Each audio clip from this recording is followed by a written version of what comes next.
Night rain slicks the windows as the train hums toward a border no one can see. On that train, a backpacker named Theo dozes, lulled by the clatter of wheels and the scent of damp wool. At the next stop, his seat is warm and empty. In the aisle, languages shift, but the sound of dread is universal. Weeks later, along a coastal road that splits two towns, a strange pattern emerges. Identical packages begin appearing on doorsteps at dusk: brown paper, blue twine, and a small stone tucked in waxed cloth. When the calling card looks the same in two languages, who gets to claim the case? Police reports from both sides read like translations of each other. Then a symbol begins to connect the fear. A small crescent carved behind bus stops from mountain villages to fairy towns, linking cold cases years apart. This is cross-border crime at its most damaging. It moves through the places people love, then vanishes into the fog of jurisdiction. Today, cheap flights and encrypted chats give these old paths terrifying new speed.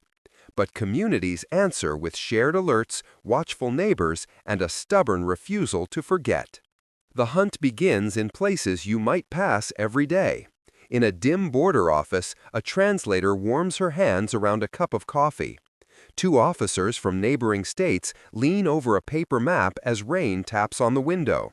They are not trading ghost stories. They are aligning jurisdictions, comparing timelines, and deciding who gets to knock on the door first.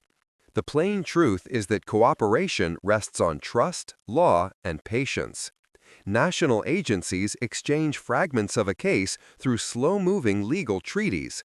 Evidence can cross borders when suspects cannot, and investigators often advance by tracking documents, not people. The tools demand time, not tricks. From DNA analysis that shows kinship and transfer to digital footprints that rebuild a night of taps and swipes. Geospatial patterning can link scattered sightings into a single route, sometimes pinned by one prepaid phone ping near a riverport. But when jurisdiction blurs, it is culture that quietly takes the lead. A translated idiom can imply consent in one language and signal alarm in another. A local custom can appear deceptive to an outsider. This is why teams bring cultural liaisons into interviews and resist the media's demand for shock. Ethics are the guardrails. Survivor consent is the first step, and context over sensationalism is the second. This matters now more than ever because the story moves across phones before warrants are even signed. In these creepy crimes, watch for one practical red flag: a sudden itinerary change posted by someone else. Someday soon, a damp ticket stub becomes critical evidence.